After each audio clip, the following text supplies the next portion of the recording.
ಹೂವಲ್ಲಿ ಕಾಯಾಗಿ ಕಾಯಲ್ಲಿ ಹಣ್ಣಾಗಿ ಹಣ್ಣಲ್ಲಿ ಬೀಜ ಮಳೆಯೋ ಹತ್ತೇನೆ ಸಂಕ್ರಾಂತಿ ಸಂಕ್ರಾಂತಿ. ಅದೇ ಒಂದ್ ಕಡೆ ಮುನೇಗೌಡ, ಒಂದ್ ಕಡೆ ಚೆಲುವಯ್ಯ, ಇಬ್ಬರು ಒಂದೇ ಒಂದೇ ತಾಯಿಯ ಎದೆ ಹಾಲು ಕುಡಿದು ಬೆಳೀತಾರೆ. ಯೇಷಪ್ಪ ಬಹಳ ದೊಡ್ಡ ಫಿಲಾಸಫಿ ಮಾತಾಡ್ತಾನೆ, ಐಡಿಯಾಲಜಿ ಮಾತಾಡ್ತಾನೆ, ಎಲ್ಲ ಮಾತಾಡ್ತಾನೆ. ಪಾತ್ರಗಳ ಜೊತೆಯಲ್ಲಿ ಡ್ರಾಮೆಟಿಕ್ ನಾಟಕೀಯವಾದಂಥ ಬೆಳವಣಿಗೆಗಳ ಜೊತೆಯಲ್ಲಿ ಹೊಸ ಹುಟ್ಟುಗಳನ್ನು ಕಟ್ಟುತ್ತಾ. ಮಾರೇಗೌಡ ಅಂತೂ ದಾಸಪ್ಪನ ಸೈದ್ಧಾಂತಿಕವಾಗಿರುವಂಥ ನೋಟುಗಳು ಮತ್ತು ಒಪ್ಪದೇ ಇಲ್ಲ ಅದು. ಬಿಡು ಅಂತ. ನಾಗಾಭರಣ ಆವರಣ, ನಾಗಾಭರಣ ಆವರಣ. ಸೊ ಅದಕ್ಕೊಂದು ಡ್ರಾಮಾ ಕ್ರಿಯೇಟ್ ಮಾಡಬೇಕಿತ್ತು. ಹೆಂಗೆ ಡ್ರಾಮಾ ಕ್ರಿಯೇಟ್ ಮಾಡೋದು? ಸೊ ಅದಕ್ಕೇ ಮುನೇಗೌಡ ಅನ್ನೋನು ತನ್ನ ಎರಡನೇ ಹೆಂಡತಿ ಮಗ ಅಂತ ಮಾಡ್ಕೊಂಡಿದ್ದು ಕಥೆಯಲ್ಲಿ ಭಾಳ ದೊಡ್ಡ ಡೈಮೆನ್ಷನ್ಸ್. ಆಮೇಲಿಂದ ಅವಳು ತೀರ್ಕೊಂಡ್ಬಿಡ್ತಾಳೆ, ತಗೊಂಡೋಗ್ತಿರ್ತಾರೆ ಆಲದ ಮರದ ಹತ್ರ. ಒಂದಷ್ಟು ದೂರ ಹೋದ್ಮೇಲೆ ಆ ಅಮ್ಮ ತೀರ್ಕೊಂಡ್ಬಿಡ್ತಾಳೆ, ಮಗು ವಾಪಸ್ ಬರ್ತಾರೆ. ಏನು ಮಾಡೋದು ಮಗುಗೆ? ಬೇರೆ ಬೇರೆ ಹಾಲು ಹಾಕ್ತಾರೆ, ಅದು ದಕ್ಕಿಸ್ಕೊಳಕ್ಕಾಗಲ್ಲ. ಕೊನೆಗೆ ಏನು ಮಾಡ್ಬೇಕಂದ್ರೆ ಅಲ್ಲಿ ನಿಜವಾಗೂ ಕೂಡ ಬ್ರಾಹ್ಮಣ ಪಾತ್ರದಲ್ಲಿ ಏನದು ದಾಸಪ್ಪ. ದಾಸಪ್ಪ ಅಲ್ಲಿ ಭಾಳ ಮಾನವೀಯವಾಗಿರ್ತಾನೆ. ಜೀವ ಉಳಿಸ್ಕೊಳ್ಳೋದಕ್ಕೆ ಈ ಥರ ಭೇದಗಳೆಲ್ಲ ಇಲ್ಲಪ್ಪ. ಅದು ಸಾಕು. ಶೇಷಪ್ಪ ಮತ್ತು ಇವನ ಮಧ್ಯೆ ಇರೋದಿದೆಯಲ್ಲ, ಶೇಷಪ್ಪ ಭಾಳ ದೊಡ್ಡ ಫಿಲಾಸಫಿ ಮಾತಾಡ್ತಾನೆ, ಐಡಿಯಾಲಜಿ ಮಾತಾಡ್ತಾನೆ, ಎಲ್ಲ ಮಾತಾಡ್ತಾನೆ. ಆದರೆ ಸಹಜವಾಗಿಯೇ ಒಂದು ಮಾನವೀಯವಾಗಿರುವಂಥ ಒಂದಿದು ಅವ್ನಿಗೆ ದಕ್ಕಿರಲ್ಲ. ಅವ್ನು ಮಾಡ್ರನ್ ಇದ್ರೊಳಗೆ ಅವನು ಆ ಥರದ್ದು. ಅದರಿಂದ ಅವನ ಕೊಂಕ ಜಾಸ್ತಿ ಕಾಣಿಸ್ತಾನೆ. ಇವರು ಅನೇಕ ಬಿಲೀಫ್ಸು, ರಾಂಗ್ ಬಿಲೀಫ್ಸು ಇದೆ ದಾಸಪ್ಪನಲ್ಲಿ. ಅದು ಯಾವುದು ಕುರಿತಾರ. ಆದರೆ ಕೆಲವು ಸಂದರ್ಭಗಳಲ್ಲಿ ಆತನಿಗೆ ಅರಿವಿಲ್ಲದೇನೆ ಆ ಮಾನವೀಯವಾಗಿರುವಂಥ ಒಂದು ಅಂತಃಕರಣದ ಇದಿರುತ್ತಲ್ಲ, ಅದು ಮಾರೇಗೌಡರ ಸಂಬಂಧದ ಎಳೆ. ಅವರಿಬ್ಬರು ಅದಕ್ಕಾಗಿ ಬಹಳ ಆತ್ಮೀಯರು. ಇಬ್ಬರ ಫಿಲಾಸಫಿನೂ ಕೂಡ ಒಪ್ಪದೇ ಇರ್ತಾರೆ. ಮಾರೇಗೌಡ ಅಂತೂ ದಾಸಪ್ಪನ ಸೈದ್ಧಾಂತಿಕವಾಗಿರುವಂಥ ನೋಟುಗಳು ಮತ್ತು ಒಪ್ಪದೇ ಇಲ್ಲ ಅವರು. ಬಿಡು ಅಂತ. ಆದರೆ ಯಾವುದನ್ನು ಗೌರವಿಸ್ಬೇಕು ಅದನ್ನು ಗೌರವಿಸ್ತಾರೆ. ಸೊ ಅದಾದಾಗ ಇದಕ್ಕೆ ಭೇದ ಇಲ್ಲ. ನೀನು ಬೇರೆ ಯಾರು ಆ ಥರ ಇದ್ದಾರೆ ನೋಡುವಾಗ ಈ ಬೆಟ್ಟಮ್ಮನ್ನು ಇಂಟ್ರೊಡ್ಯೂಸ್ ಮಾಡ್ತೀವಿ ನಾವು. ಚೆಲುವಯ್ಯ ಮಗುವಾಗಿರ್ತಾನೆ, ಅಲ್ಲಿ ಹೇಳ್ತಾನೆ ನಾವು, ನಿಮಗೆ ಅಮ್ಮ ಏನಂಗಾರು ಮಾಡಿ ಉಳಿಸ್ಕೊಡ್ತಾಯಿ ಅಂತಂದಾಗ, ಅಯ್ಯೋ ಅದಕ್ಕೇನು ಸ್ವಾಮಿ, ನಂದ ಇದು ಕೊಟ್ಟಿರೋದು, ನಿಸರ್ಗ ಕೊಟ್ಟಿರೋದು, ಇದು ನಾನು ಕೊಟ್ಟಿರೋದು ಅಂತ ಆನಂದವಾಗಿ ಸ್ವೀಕಾರ ಮಾಡ್ತಾಳೆ. ಸೊ ಅದು ತುಂಬ ಅದೇ ಒಂದ್ ಕಡೆ ಮುನೇಗೌಡ, ಒಂದ್ ಕಡೆ ಚೆಲುವಯ್ಯ, ಇಬ್ಬರು ಒಂದೇ ತಾಯಿಯ ಎದೆ ಹಾಲು ಕುಡಿದು ಬೆಳೀತಾರೆ. ಅದಕ್ಕೆ ಅಣ್ಣ ತಮ್ಮರು. ಹೌದು. ಅದು ಹೆಂಗೆ ಇದಾಗುತ್ತೆ ಅಂತಂದರೆ, ಕೊನೆಗೆ ಕಂಬಾಲ್ಪಲ್ಲಿಯಲ್ಲಾದಂಥ ಮಾರಣ ಹೋಮದಲ್ಲಿ ಎಂಡಾಗೋವರೆಗೂ ನಾವು ಡೀಲ್ ಮಾಡಿದ್ದೀವಿ. ಹೌದು, ಅದರ ಸೂಚ್ಯವಾಗಿ ಅದು ಬರುತ್ತೆ. ಅಂದರೆ ಕಂಬಾಲ್ಪಲ್ಲಿ ಇದನ್ನು ನಾವು ಅಲ್ಲಿ ಹೇಳಿದ್ವಿ. ಅನೇಕ ಥರದ್ದು ಆವತ್ತಿನ ಸಾಮಾಜಿಕವಾದಂಥ ಎಷ್ಟೋ ಸಂಗತಿಗಳನ್ನು, ಸಂಭವನೀತಿಗಳನ್ನು, ಆ ದಿನನೀತಿಗಳಲ್ಲಿ ಆಗ್ತಾ ಇರೋದನ್ನು ನಾವು ನಮ್ಮ ಇದ್ರೊಳಗೆ ತರ್ತಾ ಇದ್ವಿ, ಟೆಂಪರೈಸ್ ಮಾಡ್ತಾ ಇದ್ವಿ. ಅದಕ್ಕೆ ಅದು ಪ್ರಸ್ತುತವಾಗಿತ್ತು. ಬಹಳ ಪ್ರಸ್ತುತವಾಗಿ ಸ್ಥಿತ್ಯಂತರಗಳನ್ನು ಗುರುತಿಸ್ತಾನೆ ಅದು ಎಲ್ಲಿಗೆ ಲೀಡ್ ಆಗ್ತಾ ಇದೆ ಅನ್ನೋದನ್ನು ಕೂಡ ಹೇಳ್ತಾ ಇದ್ವಿ. ಒಂದು ಅರ್ಥದಲ್ಲಿ ನಾವು ಯಾವುದೇ ಒಂದು ಭೂತಕಾಲದ ಒಂದು ವ್ಯಕ್ತಿ ಅಥವಾ ಪಾತ್ರ ಅಥವಾ ಸನ್ನಿವೇಶ ಏನಿದೆ, ಅದು ನಿಧಾನವಾಗಿ ಕಾಲಾತೀತವಾಗಿ ನಿಲ್ಲೋದು ಯಾವಾಗ ಅಂದರೆ, ಅದು ಇವತ್ತಿಗೂ ಪ್ರಸ್ತುತವಾಗಿ ಇಲ್ಲಿಯೂ ಕೂಡ ಅದರ ಇಂಟರ್ಪ್ರಿಟೇಷನ್ನು ನಮಗೆ ಪಾಸಿಟಿವ್ ಆಗಿ ಬರುತ್ತೆ ಅನ್ನೋದು. ಅದನ್ನು ನಾವು ಸಂಕ್ರಾಂತಿನಲ್ಲಿ ನಿರಂತರವಾಗಿ ಮಾಡ್ಕೊಂಡ್ಬಂದಿದ್ವಿ. ಬೇರೆ ಯಾವ ಧಾರಾವಾಹಿಯೂ ಈ ರೀತಿಯ ಕಥಾನಕಗಳ ಜೊತೆಯಲ್ಲಿ, ಪಾತ್ರಗಳ ಜೊತೆಯಲ್ಲಿ, ಡ್ರಾಮೆಟಿಕ್ ನಾಟಕೀಯವಾದಂಥ ಬೆಳವಣಿಗೆಗಳ ಜೊತೆಯಲ್ಲಿ ಹೊಸ ಹುಟ್ಟುಗಳನ್ನು ಕಟ್ತಾ, ಹೊಸ ಮರುಹುಟ್ಟುಗಳನ್ನು ಕಟ್ತಾ, ಹೊಸ ಆಲೋಚನೆಗಳನ್ನು ಕಟ್ತಾ, ಅದರ ಮುಖಾಂತರ ಸಂಕ್ರಾಂತಿ ಅನ್ನುವಂತಹ ಪದಕ್ಕೂ ಮತ್ತು ಇಡೀ ಬದುಕಿನಲ್ಲಿ ನಡೆಯುವ ಎಲ್ಲ ಸ್ಥಿತ್ಯಂತರಗಳಿಗೂ ಕೂಡ ಒಂದು ಮಾದರಿಯಾಗಿ ನಿಂತ್ಕೊಂಡ್ಬಿಟ್ಟಿದೆ. ಸಂಕ್ರಾಂತಿ ಒಂದು ಮಾದರಿ, ಅದರ ಬಗ್ಗೆ ಎರಡನೇ ಮಾತಿಲ್ಲ. ಸೊ ಅದರ ಬಗ್ಗೆ ಇನ್ನಷ್ಟು ಮಾತಾಡೋಣ. ಯಾಕೆಂದರೆ ನಿಮ್ಮಿಂದಾಗಿ ಸಂಕ್ರಾಂತಿ ಒಂದು ಬೇರೆ ಆಯಾಮ ತಗೊಳ್ತು ಅಂತ ಬಿಗಿನಿಂಗಲ್ಲೇ ಹೇಳಿದೆ. ಹಾಗಾಗಿ ಅವುಗಳನ್ನು ಗುರುತಿಸಬೇಕು ಮತ್ತು ಅವುಗಳನ್ನು ಪ್ರೇಕ್ಷಕರಿಗೆ ದಾಟಿಸಬೇಕು. ಎಷ್ಟೋ ಜನ ಸಂಕ್ರಾಂತಿನ ಅದೇ ಚೆನ್ನಾಗಿತ್ತು ನೋಡ್ತಾ ಇದ್ದೆ, ಒಂದು ಹಳ್ಳಿ ಅಲ್ವಾ, ಹಳ್ಳಿ ಕತೆ ಅಲ್ವಾ ಅಂತ ಇಷ್ಟಕ್ಕೆ ಅದನ್ನು ಮುಗಿಸ್ತಾರೆ. ಆದರೆ ಬರೀ ಒಂದು ಹಳ್ಳಿ ಕತೆ, ಹಳ್ಳಿ ಪಾತ್ರ ಇದಿಷ್ಟು ಮಾತ್ರಕ್ಕೆ ಅದು ಇವತ್ತಿಗೆ ಪ್ರಸ್ತುತ ಅಲ್ಲ ಅಂತ ಅಲ್ವೇ ಅಲ್ಲ. ಪ್ರತಿಯೊಬ್ಬನ ಮನಸ್ಸಿನೊಳಗೆ, ಪ್ರತಿಯೊಂದು ಮನೆಯೊಳಗೆ, ಇಡೀ ಭಾರತವನ್ನು ಪ್ರತಿನಿಧಿಸುವಂತಹ ಒಂದು ಯಾವುದಾದ್ರು ಕತೆ ಇದ್ದರೆ ಅದು ಸಂಕ್ರಾಂತಿ ಕತೆ ಮಾತ್ರ ಅನ್ನೋದನ್ನು ನಾವು ದಾಖಲಿಸಬೇಕು. ಬಿ ರಾಜಣ್ಣ ಅಂತ ಭದ್ರಾವತಿಯಲ್ಲಿ VSL ಪಾರ್ಟಿಲಿ ಇದು ಫ್ಯಾಕ್ಟ್ರಿಲಿದ್ದರು ಅವರು, ವಿಶ್ವೇಶ್ವರಯ್ಯ ಸ್ಟೀಲ್ ಫ್ಯಾಕ್ಟ್ರಿಲಿದ್ದರು. ಒಂದು ಪತ್ರ ಬರೆದಿದ್ರು, ಒಂದು ಪೋಸ್ಟ್ ಕಾರ್ಡ್.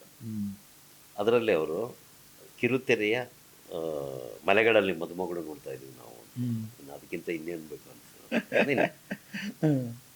ಅಲ್ಲ ನೋಡಿ, ಒಬ್ಬೊಬ್ಬರು ಅದನ್ನು ಅರ್ಥ ಮಾಡ್ಕೊಂಡ ರೀತಿ ಮತ್ತು ಅದನ್ನು ಅವರು ಸ್ವೀಕರಿಸಿದ ರೀತಿ ಇದೆಯಲ್ಲ, ಅದು ಹ್ಯಾಟ್ಸ್ ಆಫ್. ನಮ್ಮ ಕನ್ನಡದ ಅಯ್ಯೋ ಅದು ಎಷ್ಟರ ಮಟ್ಟಿಗೆ ಇತ್ತು ಅಂತಂದ್ರೆ ಆ ಮಾರೇಗೌಡನನ್ನ ಪ್ರತಿ ಮನೆಯಲ್ಲಿ ನಮ್ಮ ಪೂರ್ವಿಕನು ನಮ್ಮ ತಾತ ಇವನು ನಮ್ಮ ತಾತ ಹಿಂಗಿದ್ದ, ನಮ್ಮ ಅಪ್ಪ ಅಂತ ಅಂದ್ಕೊಂಡು ಯಾರೋ ಒಬ್ರು ಒಂದು ವಾಕಿಂಗ್ ಸ್ಟಿಕ್ಕು ಕೂಡ ಇಟ್ಕೊಂಡಿದ್ದವರು, ಇದೇ ಕೊಡ್ತೀವಿ ಮಾರೇಗೌಡ ಅದನ್ನು ಉಪಯೋಗಿಸೋಕೆ ಕೇಳಿ ಅನ್ನೋ ಥರಕ್ಕೂ ಯಾರೋ ಮುಂದೆ ಬಂದಿದ್ದಾರೆ. ಅಂದರೆ ಅಷ್ಟು ಭಾಗ ಆಗ್ಬಿಟ್ಟಿತ್ತು ಅದು. ಇಂತಹ ಒಂದು ಮಹಾ ಧಾರಾವಾಹಿಯ ಬಗ್ಗೆ ಇನ್ನಷ್ಟು ಮಾತುಗಳಾಡೋಣ, ನಂತರ ಮತ್ತೆ ಕೂತ್ಕೊಳ್ಳೋಣ, ಮತ್ತೆ ಭೇಟಿಯಾಗೋಣ. ದಯವಿಟ್ಟು ನಮಗೆ ಸಬ್ಸ್ಕ್ರೈಬ್ ಮಾಡಿ, ಮತ್ತು ನಿಮಗೆ ಗೊತ್ತಿದೆ ಅದನ್ನು ಏನೇನು ಮಾಡಬೇಕು ಅಂತ. ಒಟ್ಟಿನಲ್ಲಿ ಪ್ರೇಕ್ಷಕರ ಜೊತೆಯಲ್ಲಿ, ವೀಕ್ಷಕರ ಜೊತೆಯಲ್ಲಿ ನಮ್ಮ ಈ ದಾಖಲಾತಿ ನಿರಂತರವಾಗಿ ಸಾಗಬೇಕು. ಸಂಕ್ರಾಂತಿಗೆ ಮರುಹುಟ್ಟು ಕೊಡ್ತಾ ಇದ್ದಾರೆ ರಾಮಯ್ಯ. ಅದಕ್ಕಾಗಿ ನೀವು ಮತ್ತೆ ನಮ್ಮನ್ನು ಭೇಟಿಯಾಗಿ. ನಮಸ್ಕಾರ.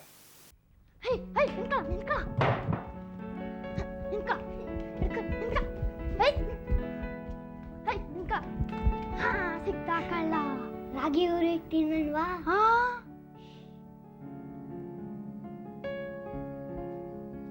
ಬೆಲ್ಲ ಹಾಕೊಂಡು ತಿನ್ನಲ್ವಾ?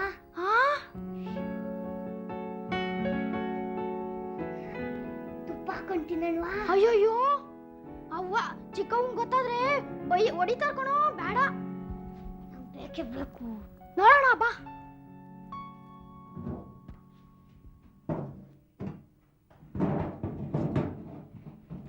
ಹತ್ತು ಬೇಗ ಬೇಗ ಬೇಗ ಹತ್ತು. ಮೆಲ್ಲಿಗೆ ಮೆಲ್ಲಿಗೆ ಎತ್ತು ಮೆಲ್ಲಿಗೆ ಎತ್ತು ಇಟ್ಕೋ. ಅಯ್ಯೋಯ್ಯೋ, ಏನ್ ಮಾಡ್ತೀಯೋ?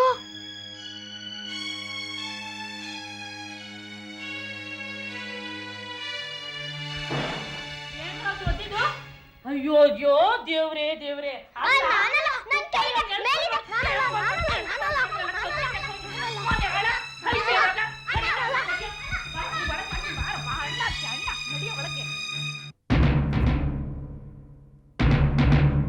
ಎಲ್ಲಿ ಗಂಟಿದ್ಯ ಹಾಳ ಶನಿ, ಎಲ್ಲಿದ್ಯ ಮನೆ ಹಾಳ ಹುಡೋಗ್ತೀನೋ?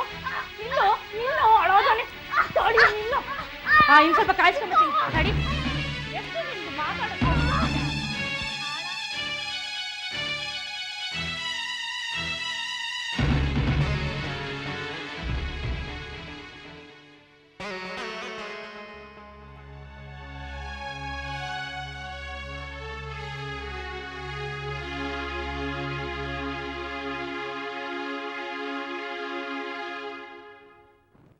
ಮಾವಯ್ಯ, ಮಾವಯ್ಯ, ಬಡ್ಸಿರೋ ಊಟ ಎಲ್ಲ ಆರೋಯ್ತಾ ಬಂತು. ಎಷ್ಟು ಕೂಗಿದ್ರು ಇಲ್ಲೇ ಇದ್ದೀರಲ್ಲ, ಬನ್ನಿ ಊಟ ಮಾಡಿರಂತೆ. ಬೇಡವ, ಹೊಟ್ಟೆ ತುಂಬೋಯ್ತು. ಹೊಟ್ಟೆ ತುಂಬೋಯ್ತಾ? ನೀವೇ ಊಟಕ್ಕಿಕ್ಕು ಅಂದ್ರಿ, ಒಂದು ತುತ್ತು ತಿಂದೆ ಹೊಟ್ಟೆ ತುಂಬೋಯ್ತು ಅಂತಿದ್ದೀರಲ್ಲ. ಹೊಟ್ಟೆ ತುಂಬಕ್ಕೆ ಊಟನೇ ಮಾಡಬೇಕು ಅಂತೇನಿಲ್ಲವ, ಊಟನೇ ಮಾಡಬೇಕು ಅಂತೇನಿಲ್ಲ.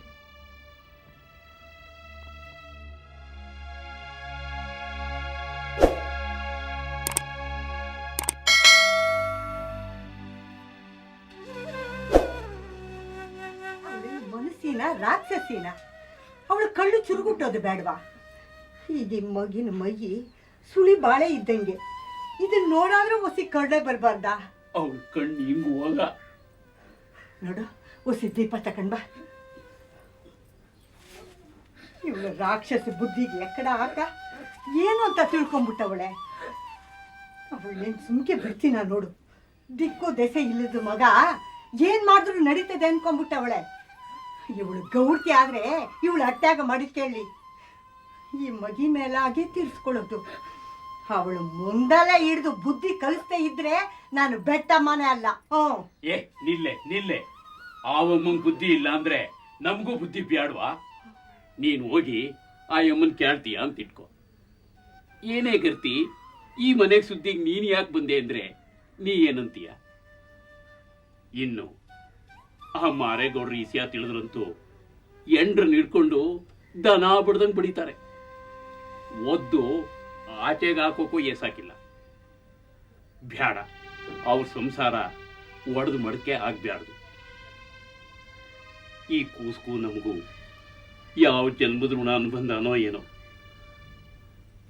ನಿನ್ನ ಹೊಟ್ಟೆಯಾಗಿ ಹುಟ್ಟದೆ ಹೋದ್ರು ನಿನ್ಗೆದೇ ಹಾಲು ಕುಡಿದು ಮಗ ಅನ್ನಿಸ್ಕೊಂಡ. ಬೇಡ, ನಾವು ಅವ್ರ ಸುದ್ದಿಗೆ ಹೋಗೋದು ಬೇಡ. ಮಾರೇಗೌಡರು ಆ ರಾಶಿವ ಅನ್ನೋದು ಬೇಡ. ನೀನು ಹೇಳೋದು ದಿಟ ಅನ್ನು, ನಮ್ಗೆ ಯಾಕೆ ಬೇಕು? ಏಟೇ ಆಗಲಿ ಅವರು ನೆಳ್ಳಲ್ಲಿ ಬದುಕೋರು. ನೆಳ್ಳು ಕೊಡೋ ಮರದ ಕೊಂಬೆ ಡೊಂಕಾಗದೆ ನಮ್ಮ ಮಣಗಾರಿಕೆ ನಮ್ಗೆ ಯಾಕೆ ಬೇಕು? ಈ ಮಗಿನ ಸಂಕಟ ತಡಿಲಾರ್ದೆ ನಾನು ಹಂಗಂದೆ ಆಟೆಯ. ಹೋದೆ ಬಿಟ್ಟಿ. ನೆಲ ಉಳೋ ನೇಗ್ಲು ಗುಳ ಆಗೋದಿದ್ರೇನೆಯ ಸುತ್ತಿಗೆ ಏಟ್ ಬೀಳೋದು ಜಾಸ್ತಿ. ಈ ಮಗ ನೆಲ ಉಳೋ ನೇಗ್ಲಾಯ್ತಾನೆ, ನೆಲದ ತಾಯಿಗೆ ತಕ್ಕ ಮಗ ಆಯ್ತಾನೆ. ನೋಡ್ತಾ ಇರು, ನನ್ನ ಮಾತು ಸುಳ್ಳಾಗಕ್ಕಿಲ್ಲ.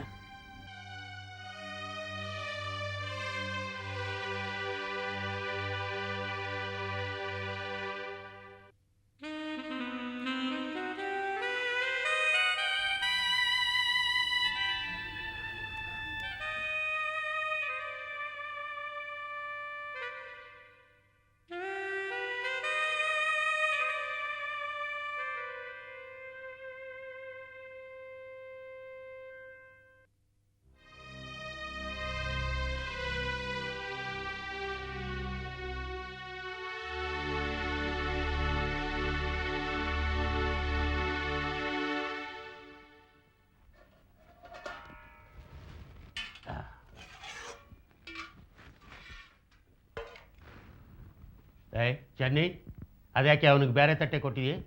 ಜಾತಿ ಕೆಟ್ಟವ್ರಿಗೆ ಇದೇ ತಾನೇ ಅವನಿಗೆ ಸೀಳ್ಬಿಟ್ಟೆನು. ಏನೇ ಏನೇ ಅವನ್ ಜಾತಿ ಕೆಟ್ಟಿರೋದು? ಜಾತಿ ಕೆಟ್ಟರು ಮನೆಯಲ್ಲಿ ಉಣ್ಣೋದು ತಿನ್ನೋದು ಮಾಡಿದ್ರೆ ಇನ್ನೇನ್ ಮಾಡ್ಬೇಕು ಹೇಳಿ? ಓ, ಇದಾ ನೀನು ವರ್ಷೆ? ಏಯ್, ಅವನಿನ್ನು ಹಸುಗೂಸು ಕಣೆ. ಅವನಿಗೆ ಎಂತದೆ ಜಾತಿ ಮೈಲಿಗೆ? ನೋಡೋ, ಅವನು 3 ದಿನದ ಮಗು ಆಗಿದ್ದಾಗಿಂದನೂ ಆ ಬೆಟ್ಟವನ್ನು ಎದೆ ಹಾಲು ಕುಡಿದು ಬೆಳೆದವನೇ. ಓ, ಹಾಲ್ ಕೊಟ್ರು ಅಂತ ಹಾಲ್ನಂತ ಕುಲ ಏನಲ್ವಲ್ಲ ಅವ್ರದ್ದು. ಎಂಜಿಲ್ ತಿಂದು ಊರಾಚೆ ಬದುಕ್ತಿರೋ ಜಾತಿ ಅದು. ಅಂತವ್ರ ನೆಂಟಸ್ಕೆನಾ ಮಾಡೋದು? ದೊಡ್ಡ ಕುಲ, ದೊಡ್ಡ ಮನೆ, ದೊಡ್ಡ ತರನೇ ಬಾಳ್ಬೇಕಾಗ್ತದೆ. ಇದುವರೆಗೂ ಏನೋ ಎಳೆ ಮಗ ಅಂತ ಬಾಯಿ ಮುಚ್ಕೊಂಡು ಸುಮ್ನಿದ್ದೆ. ನಾಳೆ ಕುಲಸರ್ತಾವ ಹೋಗ್ಬೇಕಾಗ್ತದೆ. ಈ ನೆಂಟಸ್ಗೆ ಹೀಗೆ ನಡೆದ್ರೆ ಯಾರು ತಿರುಗಿ ನೋಡ್ತಾರೆ ಈ ಮನೆ ಕಡೆಗೆ? ಯಾರು ನೋಡ್ಬೇಕಾಗಿಲ್ಲ. ನಾನು ಯಾರ ಮನೆ ಹೊಸ್ಲು ಮೆಟ್ಟೋನಲ್ಲ. ಸುಮ್ಮನೆ ಇಲ್ಲದ ರಂಪಾಟ ಮಾಡಬೇಡ. ಹರಿದ ಮಕ್ಕಳ ಮನಸ್ಸಿನಾಗೆ ಮುಳ್ಳು ಬಿತ್ತು ಬೇಡ. ಹೋಗು, ಹೋಗಿ ತಡಿಗೆ ತಗೊಂಬಂದು ಕೊಡು. ನಿನಗೆ ಹೇಳ್ತಿರೋದು, ಹೋಗಿ ತಡಿಗೆ ತಗೊಂಬಂದು ಕೊಡು.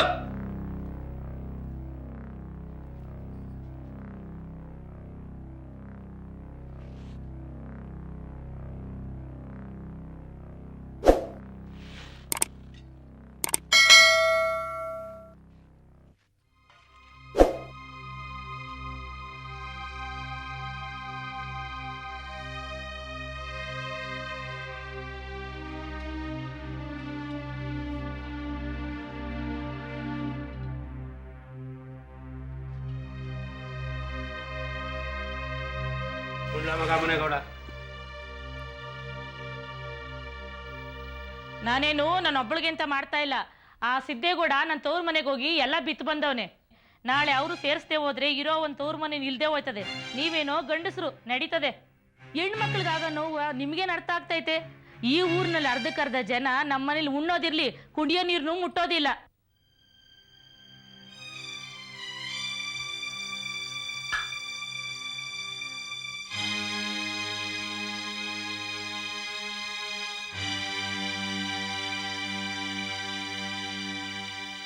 ಏನ ಮಕ ನೋಡ್ತಾ ಇದ್ದೀಯಾ? ದರಿಯ ಸುತ್ಕೊಂಡ್ರಿದ್ ಈ ಮನೆಯಾಗ ನಿನ್ನಿಂದಲ್ಲ. ಉಣ್ಣ ಥೂ ನನ್ ಮಗನೇ.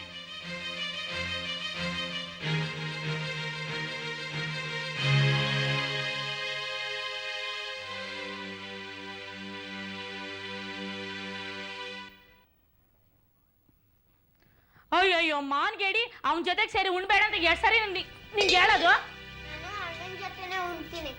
ಉಂಟಿ ಉಂಟಿ ಗಿಣಿನು ಕಾಗೆ ಜೊತೆ ಸೇರಿ ಎಂಜಲ್ ತಿನ್ನೋದು ಕಲಿದಂತೆ. ಎದ್ದಾಳ ಮೇಲೆ ನೀನು.